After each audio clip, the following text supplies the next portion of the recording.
Sobrang kilig ang hatid ng sweet moments ni na James Reid at Issa Pressman sa intimate birthday celebration ni Issa nitong Martes sa isang resto sa Quezon City. Bagamat simple lang ang gathering kasama ang malalapit na kaibigan, hindi napigilang mamangha ang mga casual diners at servers na nakasaksi sa lambingan ng dalawa. Sa mga kumalat na video sa social media, kitang-kita si James na hawak mismo ang birthday cake ni Issa habang kumakanta ang mga bisita ng happy birthday. Pagkatapos mablo ang kandila, pinasagot ni Issa si James ng isang matamis na halik sa labi at mahigpit na yakap. Swak na sagot sa sobrang sweet na birthday message ni James. Pero alam nyo na, meron pa rin bitter sa kanilang relasyon sa comment section.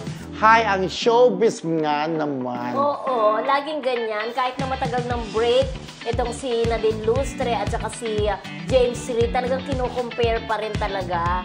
'Di ba? Itong si Issa Pressman na sinasabing parang ginagaya daw ang estilo daw ni Nadine. Ano masasabi? Correct, at sinasabi nila na parang hindi, mas gusto pa rin. Hanggang nila. Naman kasi may Jane pa rin meron pa rin. Talagang sasabihin ng iba, hindi yan magtatagal, maghiwalay din yan, di ba? Correct. Pero yun, parang dito sa kahit nasa harap sila ng publiko, walang hiya. Hindi, wala yan, no? Hindi, walang hiya na, walang hiya. Hindi sila, sige, ibayin natin yung word, hindi sila nahiya na ipakita yung kanilang sweetness. Siyempre, yung mga nandun sa restaurant, diba? Showing, correct, gano'n. yakapan ng yakapan. Oo, kasi alam naman natin, di ba, siyempre, parang may alam mo si James, lumaki sa ibang bansa. Hindi katulad ng mga Pilipino talaga dito sa atin, talagang ano ba yan? Nagpapakita ng Oo, lalo pagka matatanda. Yan nga, ganyan ginagawa nila na marami nakapakita sa kanila. What more kung dalawa na lang sila. Kahit ngayon matatanda, di ba, ewan ko, ako okay lang sa akin yung mga matatanda na nakikita na klingi-klingi pa. May haplusan. Hindi, yung iba nga, pag matatanda, diba? Ano ba yan? Tatanda na. Hindi, ang sabi ko nga, sa akin, papunta nga ako doon, di ba? Ang sa akin, okay lang din yung matatanda nagpapakita ng sweetness sa isa't isa. Pero yun nga yung sinasabi mo. Nagmumurang kamyas. Nagmumurang kamatis. Kamatis, di ba? Kamatis tsaka kamyas. Parang ba?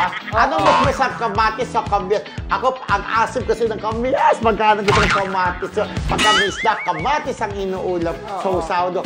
Tama yung sinasabi mo, nagmumurang kamyas, di ba?